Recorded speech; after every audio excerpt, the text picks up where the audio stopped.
Snark Squad babes. Happy Tuesday. And babes, wherever you are, in your car, on the train, hiding in your cubicle, still in your bed, at home. Babes, this is for you.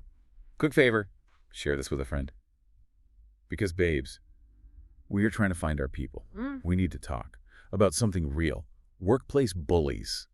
Because babes, a friend of ours called yesterday, she's also a dentist, and she was saying she thinks her boss hates her. Oh, God. It is, I mean, it's the absolute most suffocating feeling in the world. And honestly, it is entirely different from having, like, a toxic friend or a bad roommate. Completely different. Right? Because when the person who signs your paychecks actively despises you, it literally alters your brain chemistry. Like, you can't escape it. I am literally spiraling for her because, like, I want you to picture the environment. You are in a dental office. The vibes are already incredibly clinical and tense. Oh, the worst vibes. The worst.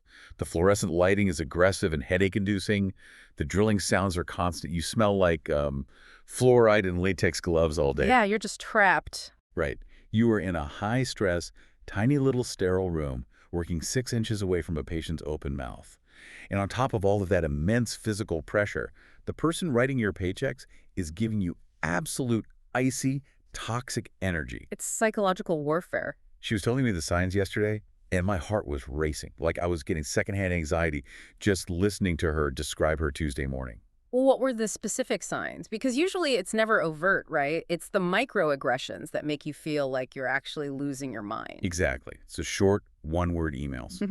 Or worse, the lack of punctuation. Yeah. Just fine with no period. Ugh, the periodless fine is violent. It is violent, and it's the aggressive, heavy sighs when the boss walks past the sterilization room. The way the boss will walk into the clinic, ask everyone else how their weekend was, ask about their kids, but then just like hands her a chart without making eye contact and walks away. That is so calculated. My heart is breaking for her. I cannot handle it when the vibes are off at work. It consumes your entire life. You take that energy home with you. You stare at your ceiling at 2 in the morning wondering what you did wrong. It completely consumes you because you are dealing with a fundamental imbalance of power. Let's look at the actual psychology of what's happening in that dental office. Please, break it down. Workplace bullying is rarely the movie villains slamming their fists on a mahogany desk and shouting. It is the subtle, calculated weaponization of interpersonal dynamics. The boss holds the structural power, they control the schedule, the client flow, and ultimately, your income. So when they use the silent treatment or the aggressive sigh, they are threatening your livelihood without ever putting it in writing. Which is so sneaky. It creates paralyzing trauma. You can't exactly walk into an HR department and file a grievance because your boss, breathed heavily near the x-ray machine. They have plausible deniability, and they know it. Exactly. You sound insane if you try to explain it to someone outside the office. She handed me a chart. Weird. Right. You sound completely paranoid. Let's be honest. Workplace bullying is real. And babes, fuck bullies. Seriously. Seriously, fuck them. Who has the energy on a Tuesday morning or any morning to wake up, look in the mirror, and consciously decide to make another human being's life miserable? We are all just trying to pay our rent, buy our overpriced iced coffees, and survive this brutal economy. It's just exhausting. To add toxic, petty high school behavior to a professional environment is just so incredibly pathetic. It screams deep, unhealed insecurity. Oh, it stems entirely from insecurity. Leaders who are genuinely confident in their abilities and their practice do not need to diminish their team to feel powerful. Exactly. It is a completely archaic management style. From a purely operational standpoint, it destroys productivity. If an employee is spending 80% of their cognitive energy decoding a passive-aggressive email, they only have 20% left to actually do their job. The math isn't mathing for them. The bully is sabotaging their own business just to stroke their ego. Okay, well, let's get messy. Because if I am in that situation, the high road is closed for construction. Oh boy, here we go. If we thought our colleagues were up to something, how would we get even? Because you know me, I react purely on emotion. I am well aware. I am immediately plotting harmless psychological chaos. If a coworker or a boss is bullying me, I am playing the long game of emotional terrorism. I am terrified, but please elaborate on this emotional terrorism. I am moving their stapler exactly 1 inch to the left every single day. Wait, what? Just 1 inch. It's barely noticeable on day 1, but by day 20, They are reaching for it, missing, and slowly starting to question their own spatial awareness and grip on reality. You are unhinged. I am taking their favorite specific gel pen and hiding it in a mug across the office. I am untying exactly one shoelace under their desk while they are at lunch. Just minor daily inconveniences that make them feel like the universe is slightly against them. See, I completely disagree with this approach. Why? Why? It's genius. It is emotionally satisfying, sure, but it requires way too much physical proximity. Oh, whatever. No, listen, you're spending too much time near their desk, which increases your risk of getting caught. Strategically speaking, petty revenge in the corporate world needs to be executed from a distance with absolute plausible deniability. Okay, so what is your evil master plan? If someone comes for me, I am not touching their stapler. I am utilizing reply-all warfare. Oh, the digital dagger? Exactly. If they send a passive-aggressive email trying to throw me under the bus for a missed deadline, I am replying all.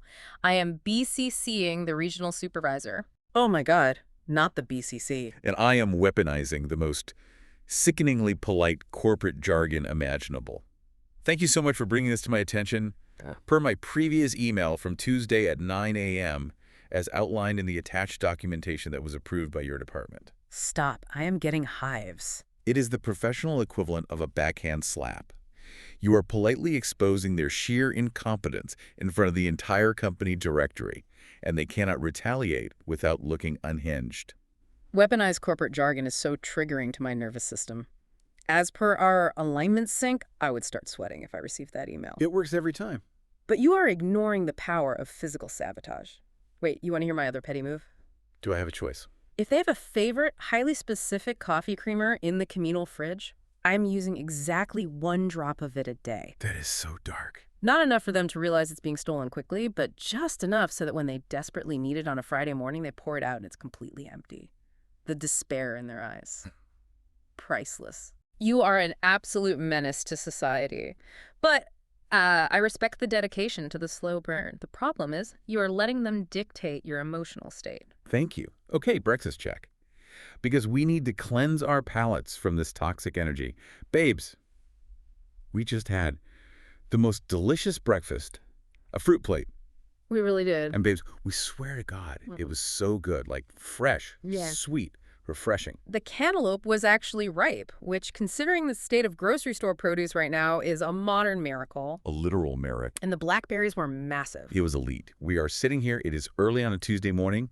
The world is chaotic, but we are eating berries and melon with condensation on it like we are resting at a 5-star luxury resort in Cabo San Lucas. It's all about the illusion of peace. It just felt so luxurious and clean. I was eating a strawberry and genuinely feeling like I have my entire life completely together. Oh, absolutely. My taxes are filed, my skin is glowing, my credit score is 800, my enemies are vanquished. That is what a perfectly chilled fruit plate does to your psyche. It provides a massive, entirely false sense of absolute superiority. Yay, let me live. You eat one piece of organic fruit and suddenly you think you can run a marathon and solve global supply chain issues. It is pure psychological projection. Let's be honest, summer bodies. Yeah. Incoming. Because, babes, this is cheaper than Ozempic. I mean, barely, depending on the current market price of organic raspberries, but yes, it is certainly less invasive. I am fully leaning into my wellness delusion era. I am completely convinced this fruit plate just cured every single thing wrong with me. I am practically glowing from the inside out. Well, keep glowing. Hydration moment. It's early. So we are back to lemon lime water. Cheers to good digestion. Cheers. Although I do have to point out that scientifically, the actual digestive benefits of lemon water are highly, highly debated by gastroenterologists. Don't ruin this for me. The acidity can actually ruin your tooth enamel. Your dentist friend would agree with me.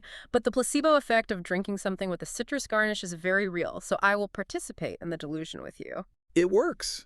I don't care what the science says. The lemon cleanses the toxins. The toxins from the workplace bullies.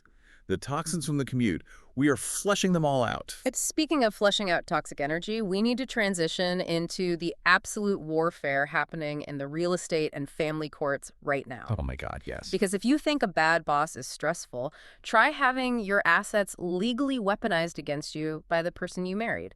We have to start with Atlanta. It is so messy. Drew Sidora and this eviction crisis, which is a masterclass in legal sabotage. Oh my God, babes. The eviction crisis. I am streaming at my phone over this. Yeah. Drew might actually be completely homeless if a judge doesn't reverse this May 31st vacate order. It's incredibly dark. She's currently living in the house she shares with her estranged husband, Ralph Pittman. Right. And let's look at the mechanics of how this temporary order is structured, because it is punishing her on multiple fronts. So unfair. Drew's legal filings explicitly state she does not have the financial resources to secure a new home right now. If the court forces her out by this arbitrary deadline, she and her eldest child will have nowhere to go. Which is devastating. Yeah. But the absolute audacity of Ralph is what is sending me into orbit. He is currently living in the basement of this house, like a troll. A very strategic troll. And Drew's court documents state that Ralph's income is 3 times what she makes. 3 times. Yet he's the one pushing her out. But here's the part that makes me want to break things. The custody flip. Yes. Originally, they agreed to share joint custody of their children. Yeah. But then they get into the courtroom, and Ralph completely flips the script and changes his legal request to primary custody. Which is a classic maneuver. How are you going to demand primary custody of the children when you are literally residing in the basement of the home you were trying to kick the mother of those children out of? This is where the intricacies of family law become a weapon. By filing for primary custody, Ralph is likely trying to alter the child support calculations. Ugh, it's always about money. If he has primary custody, the financial burden shifts. But the judge's ruling on the house is what is truly Machiavellian. The judge ruled that due to the current financial circumstances, the expenses of the home must continue to be split by Drew and Ralph until Drew vacates the premises. I would lose my absolute mind. You are telling me I have to split the mortgage and the utility bills with a man making 3 times my salary, who is actively trying to take primary custody of my kids, Yep. who is legally trying to evict me onto the street, and I have to watch him walk up the stairs from the basement every morning to make toaster waffles in my kitchen. Legally, yes. No, absolutely not. The psychological toll that must be taking on our nervous system is unimaginable. It is the definition of a hostile living environment. And the judge specifically noted that while Ralph is confined to the basement, he is legally permitted to come upstairs to help the kids get ready for school. That is so invasive. Which means there's no actual boundary. He has access to her space under the guise of parenting. And yet, despite all of this agonizing psychological torture, she put out this statement on Twitter that is just so PR sanitized. I don't even know what to make of it. You're talking about the statement on X. She wrote, "While certain things are beyond my control, my focus remains on showing up every day as the best mother I can be. Living in the public eye comes with challenges, but I'm choosing to move forward with grace, growth, and intention." It's giving absolute crisis management. She also said, "My focus is on healing, evolving, and becoming the best version of myself." Grace and growth. I just want her to scream. I want her to go feral. Taking the high road when your ex is trying to take your children in your home just feels like you are suppressing your own rage. I actually have a question for you on this. You want her to go feral, but is posting about grace and growth on Twitter actually the right strategic move? Because analytically, Ralph is playing absolute hardball. His camp said no comment. He is staying entirely quiet and letting his highly paid lawyers do the damage in the courtroom. If Drew starts screaming on Twitter, how does that look to the family court judge who holds her fate in their hands? Okay, fine. My emotional reaction is always to burn it down, but you were right. She probably has to post about Grace so the judge doesn't print out her tweets and use them as evidence of instability during the custody hearing. Exactly. The courts hate public messy behavior. Family court judges are notoriously strict about public bashing. But behind closed doors, off the Wi-Fi, I hope she is destroying his basement router.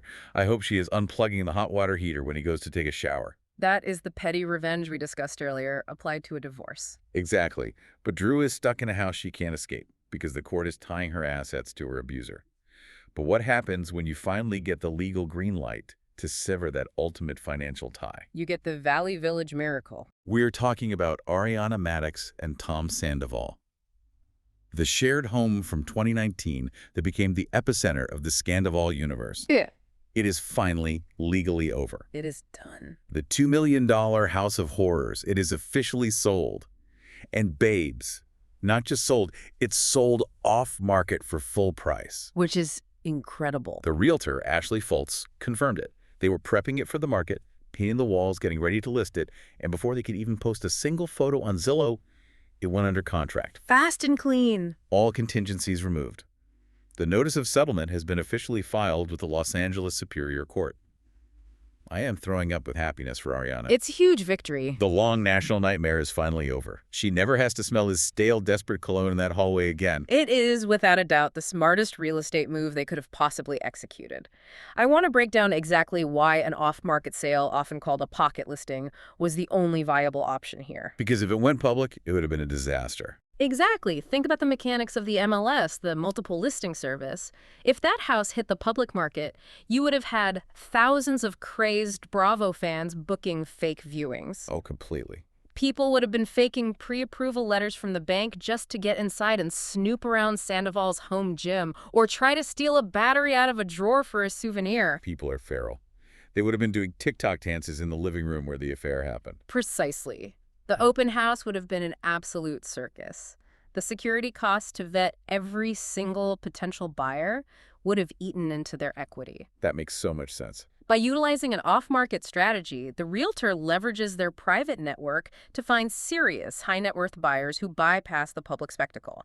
They got a full-price offer, meaning someone stepped in, signed the NDA, and handed Ariana a clean exit.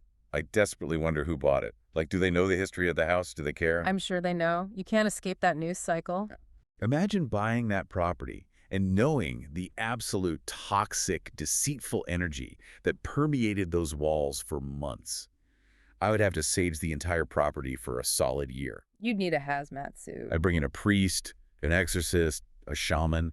But the relief Ariana must feel right now, submitting that notice of settlement, to just wash your hands of that man financially, to take your equity and walk away. It's the ultimate cleanse. It is 1,000 times better than our lemon water. A financial cleanse is the only cleanse that actually works. But Ariana got out relatively cleanly through a property sale. When you don't have a clean financial break, people resort to desperate, illegal measures to gain leverage over their exes. Oh, don't even tell me. Which brings us to the absolute felony chaos happening in Miami right now. I'm spiraling just saying the words wiretapping, felonies.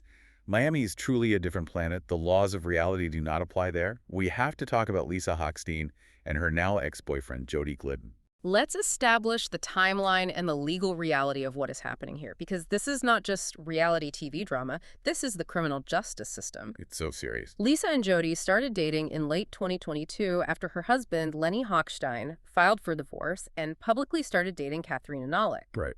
Fast forward to recently, Lisa and Jody break up after a 3-year relationship. And now, in the aftermath of their breakup, they are both facing steep criminal charges for allegedly intercepting Lenny's communications back in March of 2023. Wait, my brain cannot process the sheer panic of having a literal active warrant out for your arrest for wiretapping. Jody was reportedly taken into physical custody in Miami-Dade County. He was literally in the system. They are facing serious charges of interception of wire, oral, or electronic communications. The local news reported they unlawfully and intentionally intercepted oral statements by Leonard Hochstein. Yes, and the backstory is wild. Lenny had claimed back in May of 2023 that Lisa planted a listening device inside his vehicle to monitor his non-public communications regarding their divorce litigation. And this is where the mechanics of Florida state law come into play. Florida is a 2-party consent state under Chapter 934 of the Florida statutes. Which means what exactly? That means you cannot legally record or intercept a conversation unless all parties involved in that conversation consent to it. If you hide a listening device in a car to spy on someone's phone calls, you are committing a 3rd-degree felony. A felony? It is not a slap on the wrist. It carries potential prison time. Over Lenny Hochstein. Yes. The Miami-Dade State Attorney's Office issued sealed warrants.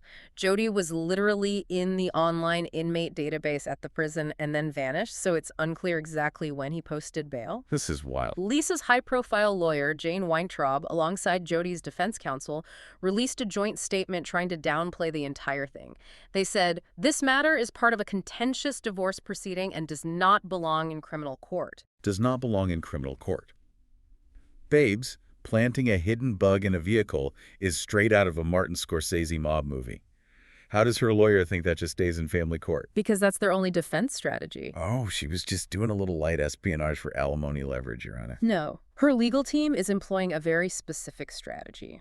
They are trying to frame the prosecutor's actions as an overreach. They want the public and a potential jury to view this as just another messy, vindictive divorce tactic orchestrated by Lenny rather than a legitimate state crime. I mean, they have a history of that. Exactly. Let's remember the history here. Lisa's lawyer successfully defended her 3 years ago when Lenny and Katharina tried to bring criminal stalking charges against her, and the judge dismissed that completely. But a wiretap charge backed by physical evidence or metadata is a completely different beast. Exactly. And honestly, the absolute messiness of getting your new tech entrepreneur boyfriend to allegedly buy surveillance equipment to spy on your terrible plastic surgeon ex-husband is astounding. It's incredibly reckless. I have to push back on her logic here. Why are you risking federal or state prison time for Lenny Hochstein? Lenny is not worth a felony. Lenny is not worth a parking ticket in South Beach. It represents a fundamental, catastrophic failure of strategic risk assessment. They let their obsession with winning the divorce override basic self-preservation. And now Jody, who just went through a breakup with her, has to deal with this criminal charge tied to her ex-husband. Talk about a terrible breakup gift. The sheer awkwardness of having to stand next to your recent ex-girlfriend in a Miami courthouse facing wiretapping charges because you wanted to help her get a better divorce settlement, I would simply pass away. It is legally disastrous. If you want to spy on your ex, do what normal law-abiding citizens do. Make a fake Instagram account with a picture of a sunset and watch his stories. Do not purchase military-grade surveillance equipment. Exactly. A burner account is free and legal. A wiretap is incredibly expensive in legal fees. But speaking of wanting to completely escape the chaos, the legal fees, and the toxicity of a major city, let's look at someone who is actively planning their getaway. Oh, who's running away now? Because frankly, when you have wiretaps and scandals happening on every block, no wonder reality stars want to flee Los Angeles. Kristen Doubt and Luke Broderick. They are actively plotting their escape from California, and honestly, I am having a visceral reaction to their options. They did a very detailed interview with the Daily Dish about their real estate plans. Currently, they are renting a place in the Valley. Right. But they are actively saving and planning for their forever home, and they are looking at leaving LA entirely. They laid out 2 main options. Option 1, Luke has a home and several acres of land in Colorado, and they've actually doubled the footprint of that house recently. Which sounds gorgeous. I love a mountain aesthetic. Give me pine trees, give me snow, give me a rustic cabin vibe.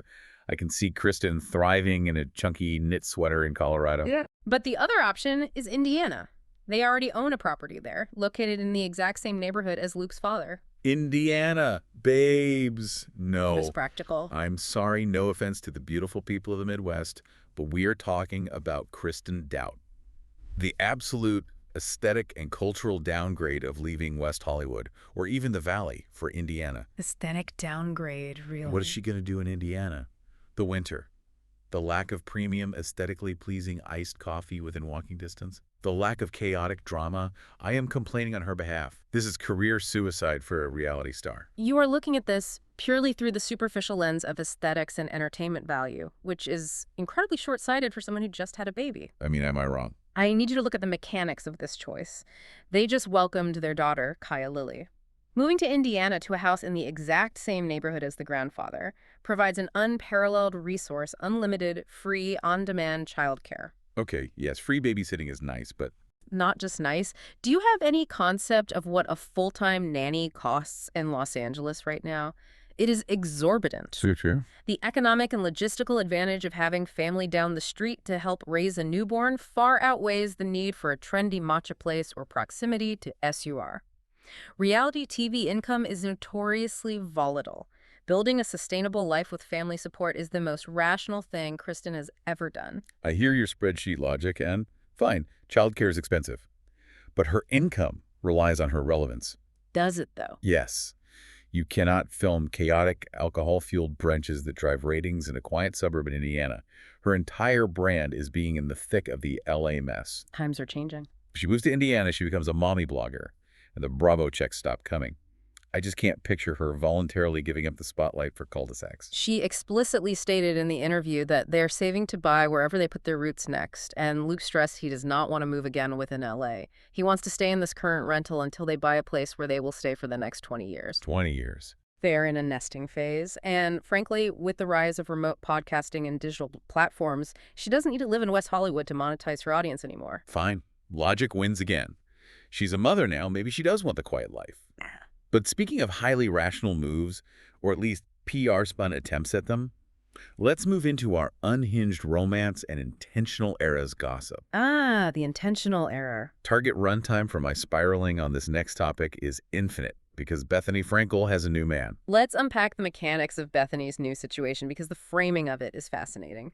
She is dating a financial advisor from Miami named Shane L. Campbell. We love a finance bro. Page 6 reported from sources that she is the happiest she's ever been and is fully embracing her, and I quote, intentional dating era. I am scanning a chivalrous king. Okay, so the details are amazing. They were spotted at the 2026 Global Champions Arabians Tour in Miami Beach, an equestrian event. Very high society. So chic, very wealthy, very exclusive. And the eyewitnesses at the event said they were glued together in the VIP area, laughing, whispering, completely enamored. But the part of the story that I love the absolute most is how they actually got together. Hotel. Bethenny posted a video on Instagram explaining that they met months ago and they were texting back and forth initially. But then his texting became a little inconsistent, a little breadcrumby. The dreaded breadcrumbs. So what does our girl do? She completely shut it down. She said absolutely not to the breadcrumbs and walked away. Which is a rare moment of actual boundary setting in the modern dating landscape. Yes. And then, months later, they organically run into each other at a bar while out with friends. And to make up for his past behavior, he drove an hour and a half just to make their second date happen. An hour and a half in Miami traffic is serious. That is the effort we require. He drove 90 minutes for a 5-hour date, followed by very planned-out, intentional, chivalrous dates. I have to interject here because while the 90-minute drive is commendable effort, I am going to completely rip apart the phrase intentional dating era. Why? It's empowering. It is the most ridiculous, clinical PR buzzword to enter the cultural lexicon in years. Think about what it implies. What is the alternative? Unintentional dating. Accidental dating. Oh. Oops, I slipped on a banana peel and fell into a 5-hour dinner reservation with a finance bro. It's absurd. You're being so literal. Intentional dating is just a rebrand for I am in my 50s and I'm finally picking someone with a steady job who actually texts me back. It's basic human decency packaged as a groundbreaking lifestyle trend. Stop. Let her have her buzzwords. You are being so cynical. I am being analytical. It means she is dating with purpose. She isn't just mindlessly swiping on apps at 2 a.m. out of boredom. She is evaluating her partners based on shared goals. She found a finance bro who actually plans a date instead of saying, "Want to hang out?" Let's let her enjoy the Miami horse events without analyzing her vocabulary. I'm sure Shane, the financial advisor, is a lovely man, but calling it an intentional era just makes romance sound like a corporate merger. It sounds like she's acquiring a startup. Well, sometimes dating feels like a hostile takeover. But okay, if we are talking about hostile takeovers, let's pivot from finding a new man to your ex-man finding your former friend. Oh, this one is rough. Because this next story is pure, concentrated emotional devastation. Sutton Stracke. Yes, Sutton's ex-husband, Christian Stracke, is now dating Sutton's former friend. The betrayal. When I heard this, my jaw was literally on the floor. I felt physically ill for her. We need to connect the dots here because the timeline and the religious bureaucracy involved is what makes this so incredibly calculated. It's so dark. Sutton revealed on a podcast recently that Christian asked her for a Catholic annulment. And what a bizarre coincidence, his new girlfriend, Sutton's former friend, also navigated the process of getting a Catholic annulment around the exact same time. They are clearing the religious runway to get married. Exactly. I want to explain how significant this is because a Catholic annulment is not just filing a piece of paper. It is a grueling, invasive, bureaucratic process through a church tribunal. It takes forever, doesn't it? Years. You have to prove to the church that the marriage was invalid from the very beginning, usually citing something like a defect of consent or lack of due discretion. It often requires witness testimonies, psychological evaluations, and digging up decades of marital trauma. Oh my God. You do not subject yourself to that level of institutional scrutiny unless you are actively preparing the paperwork for a new sanctified marriage in the church. Sutton even said, "I'm not stupid," recognizing exactly what this synchronized paperwork meant. But babes, the way she found out, this is what absolutely wrecks me. She was in a taxi in London. The worst place to get bad news. She was visiting her middle son, Philip. And get this, they were actually on their way to meet up with Christian for drinks. She was sitting in the back of this cab, probably looking out at the London rain, thinking, "Oh, we're in a good place. We are going to get along. We are going to be friendly co-parents." A false sense of security. And Philip, Her own son drops the bomb in the back of the cab that his dad is dating her old friend. And Sutton just started crying. That is awful. I am deeply, deeply empathetic to that specific pain. Mm. Crying in the back of a London cab is peak cinematic emotional devastation. It is giving Hugh Grant rom-com, but the absolute saddest version possible. It is a brutal, humiliating way to find out information that alters your reality. But looking at it analytically, I have to point out the absolute strategic coldness of her ex-husband. He's ice cold. To date your ex-wife's friend is a massive ethical choice. But to sync up your religious annulments behind her back, that is a master plan. It's diabolical. Sutton handled it incredibly well publicly.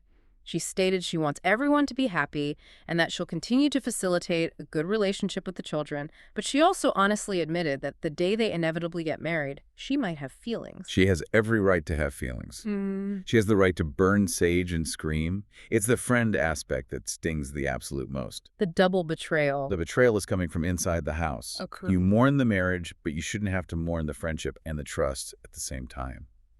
But speaking of grudges and betrayals that absolutely never die, we have to talk about Orange County. Of course. Because a 7-year gap is nothing when it comes to finding love or throwing absolute shade. Jeana Keough is back in the news. Jeana Keough recently debuted a new man, 7 years after divorcing the late Matt Keough. She posted a photo of them together in a kitchen, writing a caption saying she had been single for so long that she had essentially given up and thanked him for making her dreams come true. Which is genuinely sweet. Vicky Gunvalson and Gretchen Rossi were immediately in the comments hyping her up. We love finding love after giving up. We love a kitchen selfie with a new man. But then the sweetness ends. Because she goes on a podcast, my friend, my soulmate, my podcast, and out of absolutely nowhere, unprovoked, decides to violently drag Shannon Beador. It was a very specific, historical stray bullet. A stray bullet from a decade ago. The hosts asked her about Shannon, and Jeana said Shannon is mean to her for no reason. And then Jeana decided to explain the root of their long-standing feud. She claimed that years ago she told someone off camera that Shannon was stupid for admitting on national television that she hadn't had sex with her husband in a year. This is where I start ranting. Because Jeana's exact reasoning for calling her stupid was, and I quote, "Because he's good-looking and rich, there's girls that are going to go after that dude." And I was right. They went after him. Oh, wow. I am defending Shannon Beador with my life right now. I do not care what Shannon has done. This is the most toxic, outdated, deeply internalized misogyny I have ever heard. It is definitely a product of its time. You are blaming a woman for her husband stepping out and cheating just because they were going through a marital dry spell, and she was brave enough to be honest about her struggles on a reality show. It is gross. Highly problematic. It places the entire burden of a man's fidelity and morality on the woman's sexual performance. It is entirely regressive. It is a perfect time capsule of 2000s-era reality TV psychology, where the wife must perform perfectly to keep the wealthy husband from straying. But strategically, I have to ask, why is Jeana returning from the shadows of reality TV history just to throw this unprovoked grenade at Shannon? I know exactly why. Think about the timing. You just debuted a new man, you say you are happier than ever, your dreams are coming true. Why is your very first media move to relitigate Shannon Beador's traumatic marriage from a decade ago? Because she wants attention. Exactly. It screams of a desperate need for relevance. It's a highly calculated way to inject your name back into the Bravo blogosphere. You attack a current cast member to secure headlines. It totally is. She should be focusing on cooking dinner with her new man in that kitchen, not picking at Shannon's past trauma. Shannon has been through enough. She has dealt with enough. Let Shannon live. Well, if we are talking about unconventional relationships and absolute logistical nightmares, we must discuss what is happening in Rhode Island, because Real Housewives of Rhode Island is currently holding the crown for the messiest romantic arrangements on television. Let's start with Kelsey Swanson. Kelsey. Oh my God, the sheer physical energy required for her life is exhausting to even read about. Let's break down the structure of her dating portfolio because it is complex. Kelsey has an unnamed boyfriend who lives in Miami for half the year, and this man actually lives with another woman in Miami. A don't ask, don't tell dynamic. Those were her exact words. She knows about the other woman. Yes. And because this Miami man has explicitly stated he does not want marriage or more children, Kelsey has decided to diversify her emotional portfolio. Diversify her portfolio. You're killing me. She is simultaneously dating her 7th grade crush, William Bill Europa, who works locally in the insurance and restoration business. I am spiraling at the calendar management alone. How do you do this? Color-coded spreadsheets, probably? You have a half-time Miami man with a secret other life who provides luxury and a full-time Rhode Island insurance bro who actually wants kids and a future. Who has the energy to juggle this? I can barely remember to water my succulent on the windowsill, let alone manage two completely divergent romantic timelines. It is an absolute logistical nightmare. I want to look at the psychology of the setup. You have to maintain two completely separate emotional infrastructures. That sounds exhausting. Bill's apparently very generous. He loves her, and they are aligned on wanting children. But the Miami man funds the luxurious, high-end lifestyle she has grown accustomed to. It's a classic dilemma, economic stability versus emotional stability. She is outsourcing her needs to two different men because neither one fulfills the complete picture. Yes, I've been looking at this dynamic. And my theory is that Kelsey is using the Miami guy purely as an economic safety net, because she fears losing that lifestyle while keeping Bill for the emotional grounding and the promise of a family. That is a very accurate assessment. But does the psychology of that actually hold up long term? You can't compartmentalize forever. Eventually, the insurance bro is going to want a ring on her finger, and the Miami man is going to cut the credit card. The compartmentalization will inevitably fail, especially because she brought Bill on camera while openly acknowledging the Miami arrangement. That is a remarkably bold reality TV move that guarantees the collision of these two worlds. It is iconic reality TV, but absolute real-life chaos. But wait, Kelsey isn't even the messiest one in Rhode Island right now. We have to talk about Rula Pontarelli and her husband, Brian, because I am disgusted to my core. We need to set the context here very carefully. There is a serious, dark, legal aside to this drama that informs everything else. Yes, please explain this. Brian Pontarelli is currently facing a domestic violence charge for allegedly placing an electronic tracking device on or inside a person's vehicle without their consent. And Rula recently requested a no-contact order against him. That is a very real, very serious legal backdrop playing out off-camera. Yes, massive trigger warning for that, because planting tracking devices is incredibly dark, invasive, and terrifying. It's beyond alarming. But the drama currently airing on the show right now is regarding his infidelity. They are all at Liz McGraw's Studio 54 glitter party. Jo Ellen Tiberi confronts Rula about Brian cheating, and Jo Ellen actually pulls out a social media photo and shows it to her as undeniable proof. And that leads to the sit-down. We get Rula, Brian, Jo Ellen, and Jo Ellen's husband, Gary, all at a table. Jo Ellen looks directly at Brian and asks him to explain himself regarding the affair in the photo. The tension was insane. And Brian sits there completely, utterly silent. He does not say a word. Silent. A grown man. And then Rula tries to defend his silence in the after show by saying, "You don't want to be the one yelling at a female," and literally calls Brian a mature high road guy. A high road guy. High road guy. Are we living in an alternate dimension? The irony of calling him a high road guy is immediately and spectacularly shattered by Jo Ellen's next revelation. Because while Brian was sitting there silently to her face, pretending to be above the drama, Jo Ellen revealed that Brian actually wrote an email to Jo Ellen's employer to file a formal complaint against her. I am completely physically disgusted. It is wild. Calling a woman's boss to try and get her fired and destroy her livelihood instead of speaking to her face when she confronts you about your affair. That is the ultimate weak man move. It's incredibly cowardly. It is pure cowardice wrapped in corporate sabotage. Yeah. You don't have the spine to defend your own actions at a Studio 54 party, so you scurry home, hide behind your keyboard, and email her HR department. I would like to file a complaint.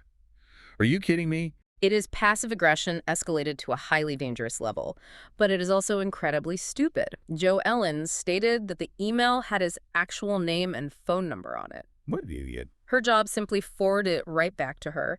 So his defense, that he didn't want to get her fired, is completely dismantled by his own digital footprint. It is incredibly foolish to put your malice in writing and send it to a corporate entity. It is beyond foolish. It is deeply vindictive.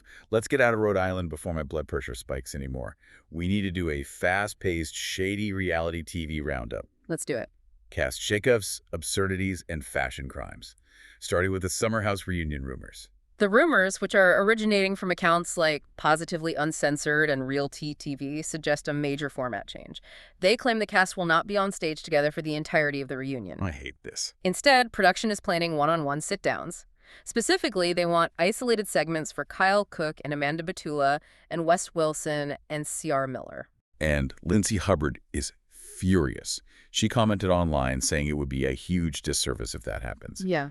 And for once, I am emotionally siding with Lindsay. I knew you would. The fans demand a full cast bloodbath.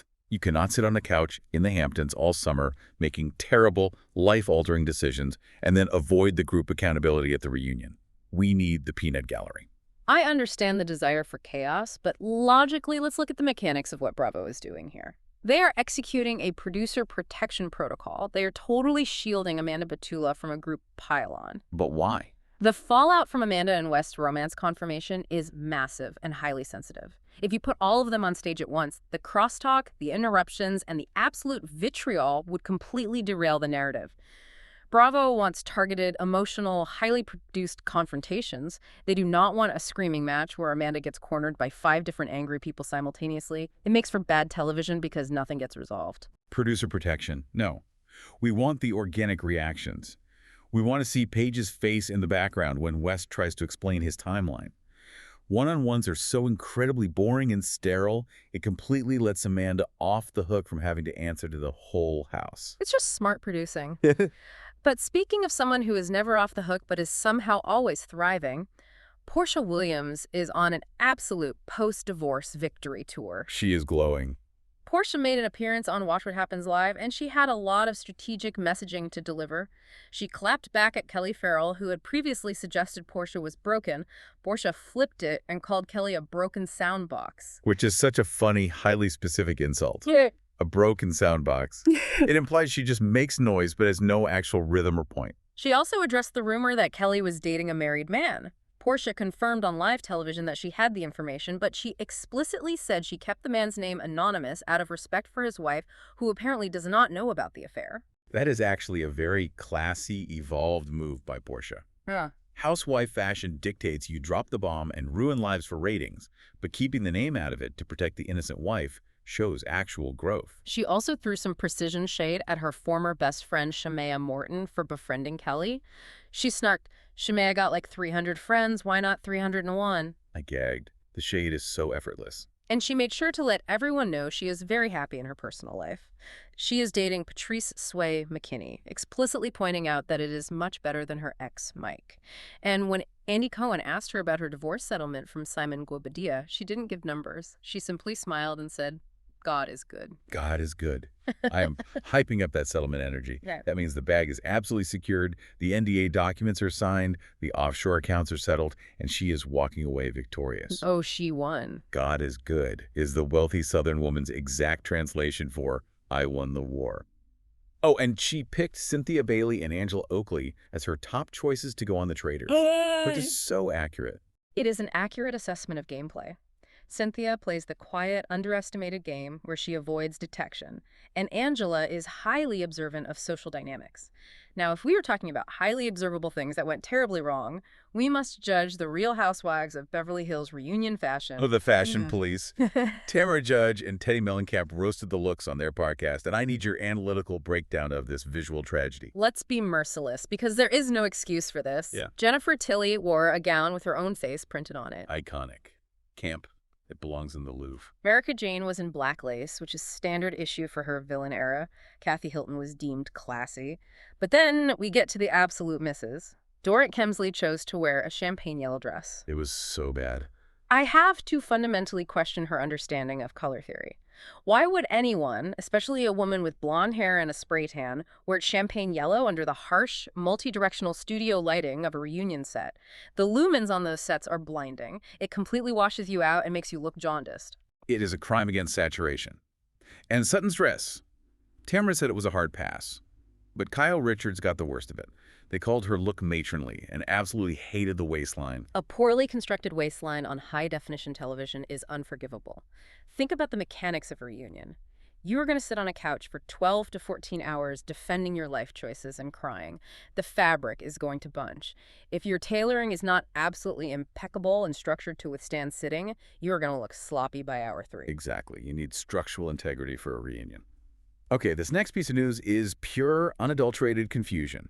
Joe Gorga and Harry Jowsey are rumored to be on a Hulu show together. Yes, rumors from reality TV update accounts suggest a new show called The Family is currently filming in Tuscany, Italy.